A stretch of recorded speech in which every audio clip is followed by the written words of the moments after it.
Hey, what's up everybody? I'm back to taste some wines. Today I'm gonna try some Cabernet Sauvignon from Paso Robles in California, kind of central California area. So I've got 3 Paso Robles cabs and I'm excited to check them out. Let's see, I haven't had these in the past, so I'm just gonna eyeball which ones to go first by the alcohol content. This one by the label just looks like it's going to be a big boy. 14.3. Put that in the middle. Cool. All right. Okay, so first wine, Tree Fort 2019 Cab Paso Robles. Says in the back, bottled by 3 Badge Beverage in Napa. Never heard of them, but let's give it a whirl. Twisty top, easy.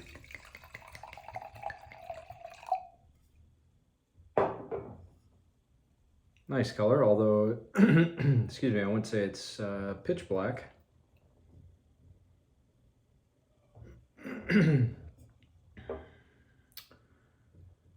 I'm on a little bit of a cab kick. I just got back from Napa last weekend, had a wonderful birthday visit, just turned 40, and Brienne, my partner, surprised me with the visit up to Napa, which was amazing. Went to some really cool places and off the beaten path places, really enjoyed it. So I'm on a little bit of a Cabernet kick. On the nose so far, just kind of slowly opening up, not too much. I'll give it a whirl and then I'll let it breathe for a little bit and come back to it.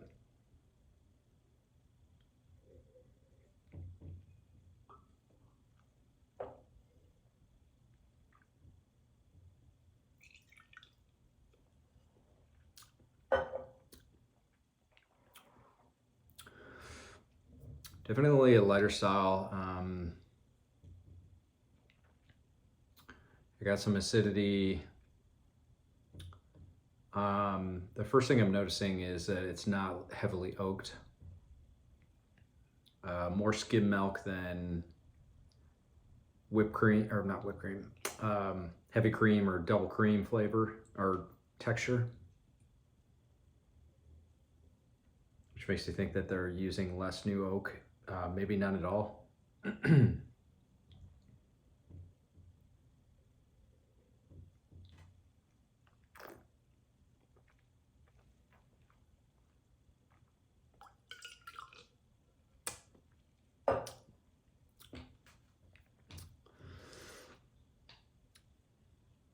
Yeah, the tannins are there, but not, it's not overly tannic. I get a little bitter aftertaste on the finish. Acidity's there, but just feels like a little, I don't think off balance is the right word, but just a little bitter on the finish. I'm just gonna open up this door real quick. Making a weird noise. San Francisco's always got weird drafts going through in these old buildings. So yeah, first impressions are lighter style. You enjoy it at like a outdoor barbecue, something outside during the summer when it's warm and you don't want something super heavy. And you know, maybe you're having like mixed stuff off the grill, like pork, chicken, like barbecue pork, barbecue chicken, maybe some hamburgers, maybe some steak. This would be like a overall decent match with that kind of stuff. Starting to open up aromatically a little bit more.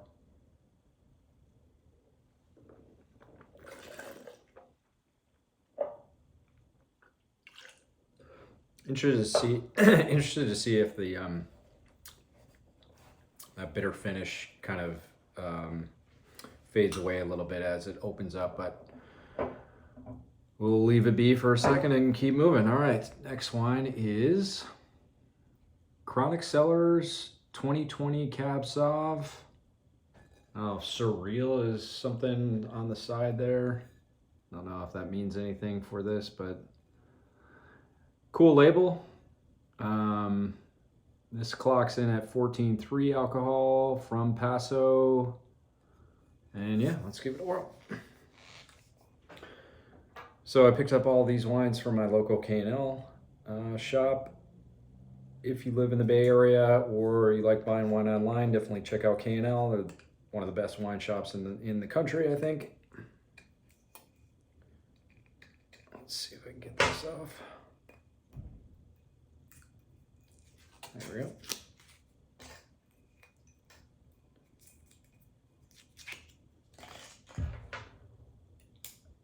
Okay.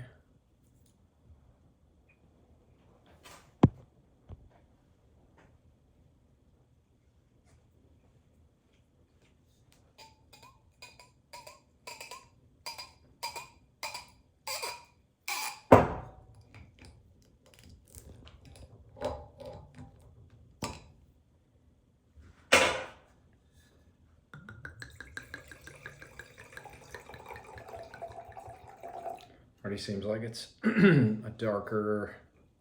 bit darker color.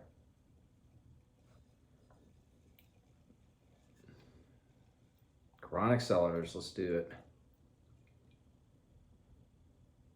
They're talking about layers of black cherry, mocha. Makes me think that they're using more new oak than if they're talking, I don't know, if they're using those descriptors on the back label here. Definitely smells like more new oak on the nose, which is kind of showing itself as like a pie smell, which sounds a little bit weird, but basically like ripe fruit and some baking spices.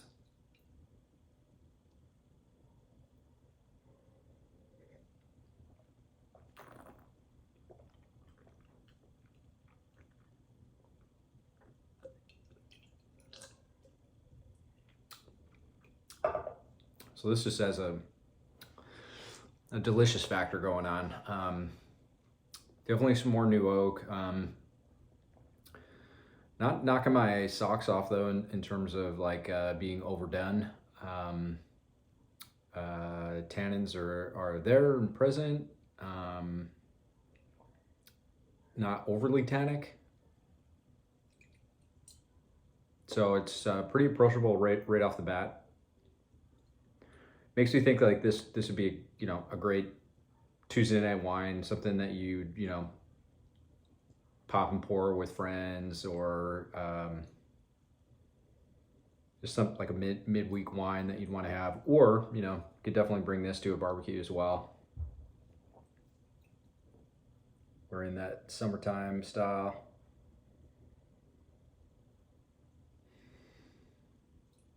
I'd want more beef with this though, more burgers, steaks, that kind of stuff.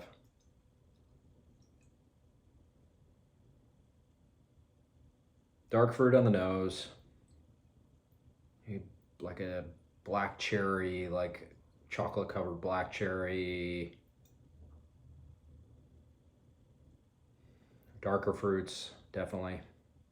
I always think in my head when I'm smelling wine, am I smelling red fruit, strawberry, raspberry? Am I smelling dark fruit, black cherry versus red cherry, blueberries, blackberries, plum?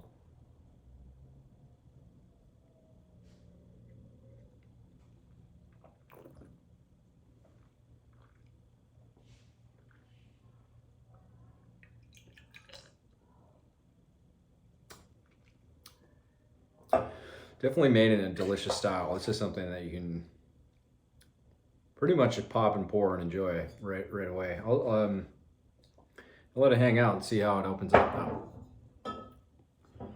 All right, third wine, Vina Robles, Cabernet Sauvignon 2019, Paso Robles.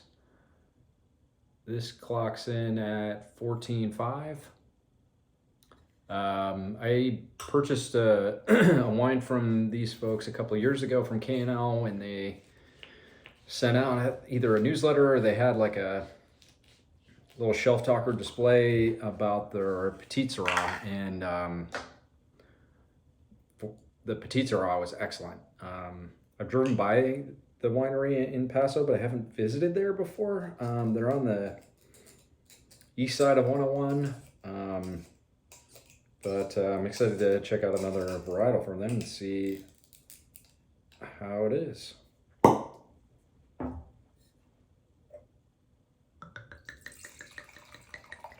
Okay, this definitely looks like the darkest of the group.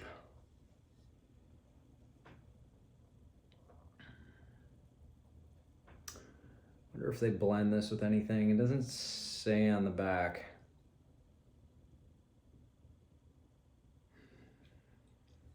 Interesting. First shot that I got was more kind of more along the lines of that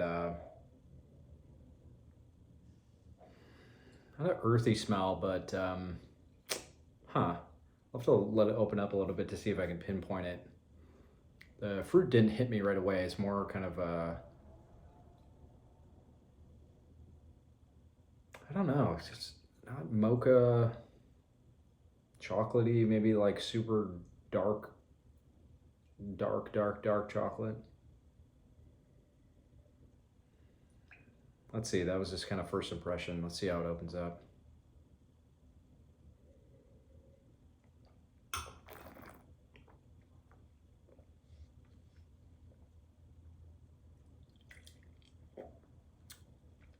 Definitely the most tannic of the three.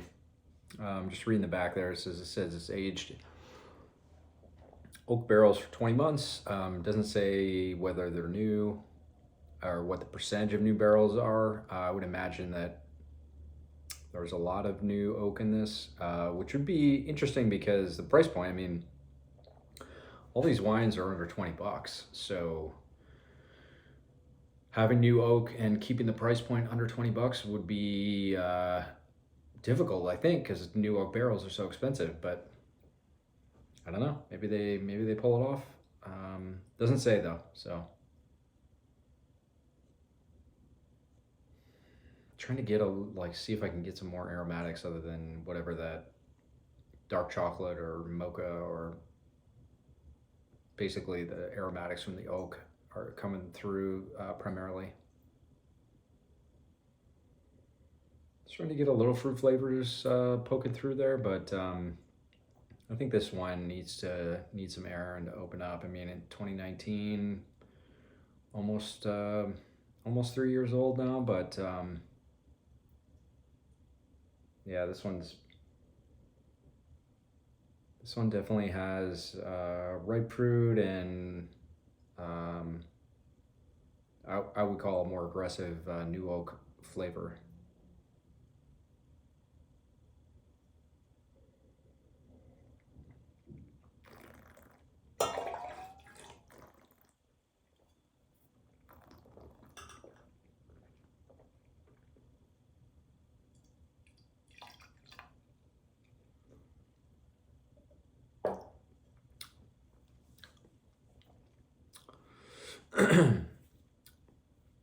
Yeah, it's tough to parse through the amount of oak flavor that comes through on the taste.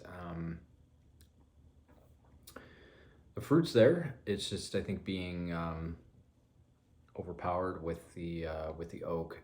So the tannins are a bit overpowering right now, and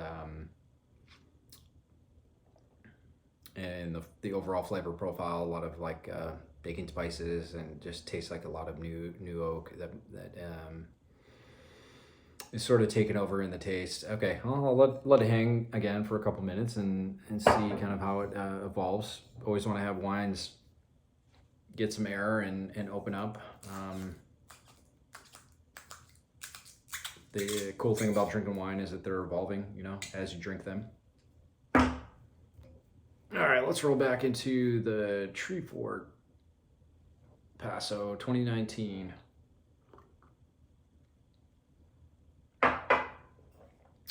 This thing's gonna taste like water after that Vina Robles. Yeah, the color is just like way lighter. This is just made in much lighter style.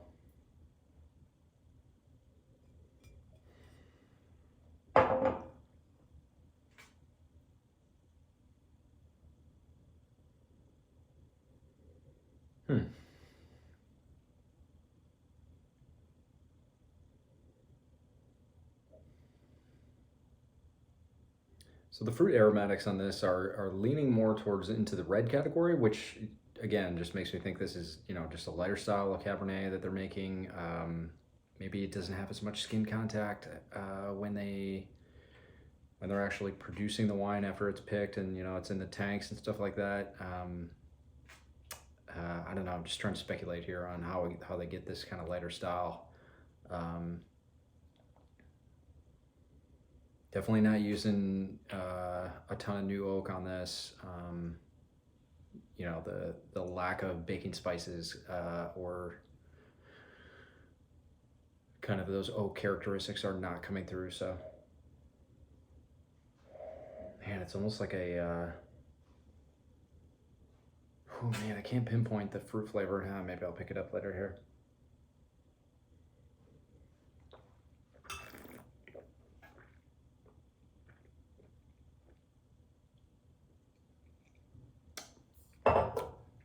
Yeah, skim milk, heavy cream, texture difference. Can really taste the difference when you go side by side in something that has little to no new oak and, you know, a lot of new oak.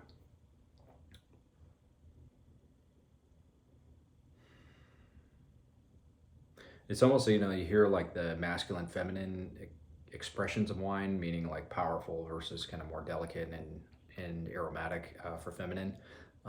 This is almost like a feminine expression of Cabernet.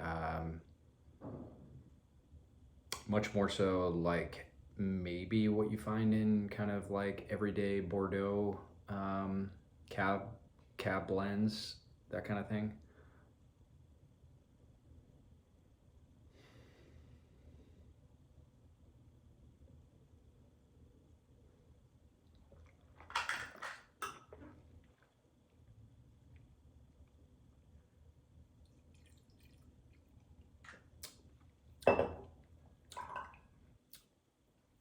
Not really getting the bitter finish anymore. Either my palate is toasted from that Vina Robles from all the oak, or it, you know, burned off or something, you know, as the air hit it. Either way, I'm not tasting it anymore. All right, let's roll back through the Chronic Cellars. 2020 Cab Sauv from Paso. This one might be the Goldilocks out of the three here. In terms of good value, kind of pop and pour, everyday style. But have a little bit more kind of oomph that you, I don't know, you sort of expect with California cabs.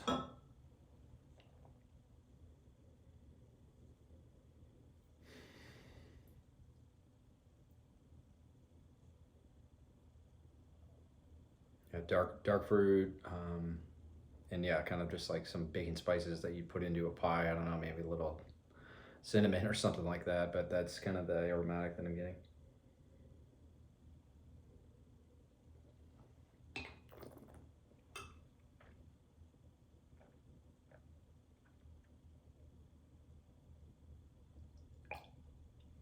Just has a delicious factor. I mean,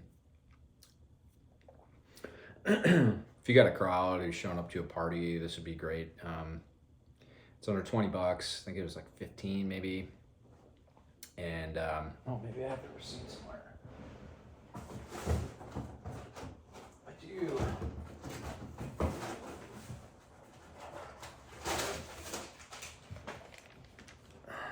What did I pay for this? Pretty sure it's 15. Yeah, no, Chronic, yeah, 15. So 15 bucks. This would be great for a party. Everybody's gonna enjoy this. It's the most delicious out of the three, and tannins are there, not overpowering. It's got a good amount of ripe fruit flavor, so if people are kind of not novice drinkers, but they don't drink, they don't nerd out on wine and they just enjoy a glass or two every once in a while, this would be good. And, people that are really into wine, they can enjoy this as well.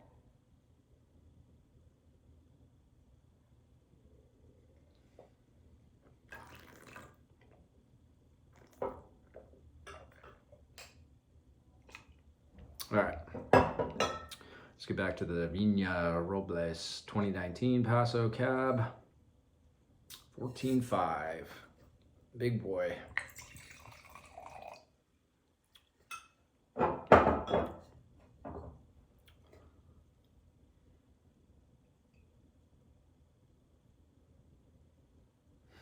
Okay, the fruits aromatics are starting to come through a little bit. But definitely that new oak or the oak aromatics are still overpowering this and the primary kind of aromatic.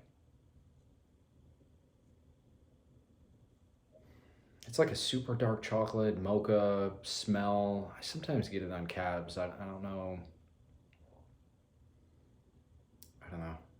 Every once in a while.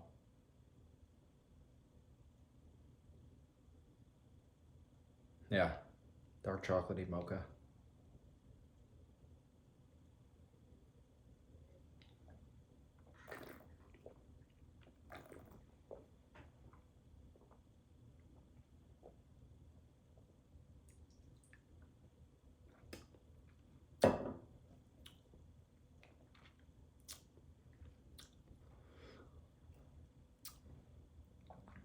See, the tannins are just too much right now, meaning I'd want to age this longer, but what I'm thinking in my head as I'm tasting this and the tannins are overpowering is, does this wine have the acidity to kind of keep this wine alive and fresh for a couple years while the tannins kind of subside as it ages in the bottle? If I were to guess, I would say no, just based on how I'm tasting this right off the bat. Meaning it's just going to be a tight window to enjoy this wine at its peak. And even then it might be a little bit kind of like off balance for the fruit flavors, the acidity, and the tannins from the oak. Man, it'd be tough to. I'd probably want to let this sit for another couple years and see how it is in like 2 years, 3 years. But I wouldn't want to go too much past that, just because I don't think the acidity is there or enough to kind of let this age for 5+.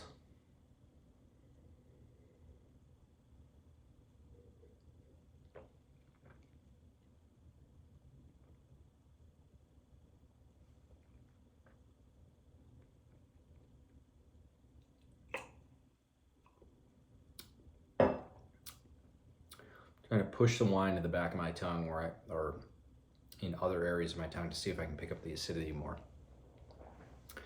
Definitely has some acidity. I think it's just difficult to really qualify with how much oak tannin overpowers this. So me, I would go 2 to 3 years on this wine and enjoy it then. But otherwise, really good quality wines, I think, for under 20 bucks. The Vina Robles was 22 and the Tree Fort was 15. I'd recommend out of the 3 going with the Chronic Cellars, just based on its delicious factor, and have yourself a party with some friends.